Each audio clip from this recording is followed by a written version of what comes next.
Ravichandran Ashwin India के लिए अपना आखिरी टेस्ट मैच खेल चुके हैं। वो अब इंडिया की टेस्ट टीम से ड्रॉप हो रहे हैं या विलिंगली रिटायरमेंट ले रहे हैं। इसके बारे में जो स्टोरी है वो कुछ यूं है कि देखें, आगे जो इंडिया की 2 टेस्ट सीरीज आ रही हैं उसमें एक सीरीज है ऑस्ट्रेलिया जहां वो 5 टेस्ट मैचेस खेलेंगे और दूसरी है इंग्लैंड में और वहां पर भी 5 टेस्ट मैचेस की ही सीरीज है। अब अगर इन 10 टेस्ट मैचेस का कॉन्टेक्स्ट देखें तो ऑस्ट्रेलिया की अगर बात करें तो वहां पे इंडिया का जो बॉलिंग कॉम्बिनेशन होगा वो ये होगा कि इंडिया 5 बॉलर्स के साथ तो जाएगा, बट उसमें 2 ऑप्शन हो सकते हैं। Number 1 4 pacers, 1 spinner.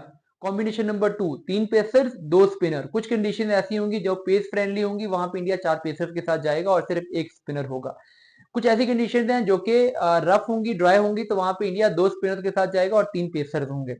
अब अगर हम फर्स्ट सिनेरियो भी देख लें यानी 4 पेसर्स और 1 स्पिनर वाला, तो उसमें भी जो एक ओनली स्पिनर इंडिया की टीम में होगा वो इंडिया अगर तो ये कोशिश करता है कि लेफ्ट आर्म स्पिनर खिलाए तो फिर जडेजा या अक्षर में से कोई एक खेलेगा जो भी ज्यादा फॉर्म में हुआ।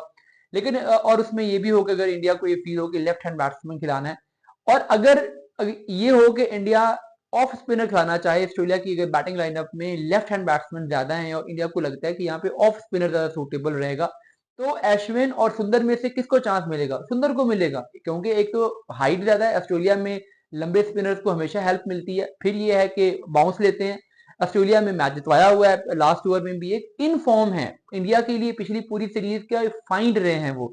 तो एक इन फॉर्म वॉशिंगटन सुंदर को बाहर बिठा के एक out of form Ravichandran Ashwin को इंडिया इस टेस्ट सीरीज में नहीं खिलाने वाला।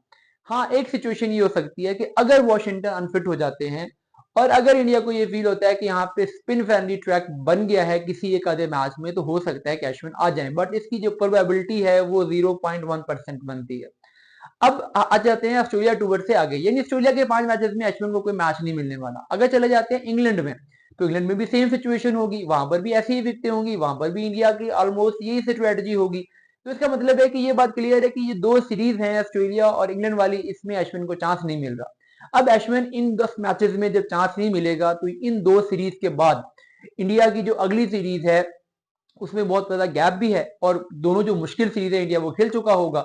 तो उसके बाद ये बात श्योर है कि इंडिया की टीम में एक बड़ा ऑपरेशन किया जाएगा और उसमें जो सीनियर प्लेयर्स हैं मोस्टली उनको टीम से बाहर कर दिया जाएगा, क्योंकि बीसीसीआई के माइंड में ये बात तो है कि 2 मुश्किल सीरीज हमने खेल ली हैं, आगे आसान सीरीज हैं, हम नए प्लेयर्स को डेवलप करते हैं और जो जितने भी सीनियर प्लेयर्स परफॉर्म नहीं कर रहे होंगे या उनकी जरूरत नहीं होगी वो बाहर कर दिए जाएंगे। और इस लिस्ट में जो नंबर 1 पे होंगे वो कौन होंगे? अश्विन, क्योंकि अश्विन तो खेले ही नहीं होंगे, क्योंकि अश्विन की तो 10 मैचेस में जरूरत ही नहीं पड़ी होगी और आगे होम सीरीज आ रही होंगी, उसमें वैसे ही जो नौजवान स्पिनर्स हैं, यंग स्पिनर्स हैं, वो आएंगे।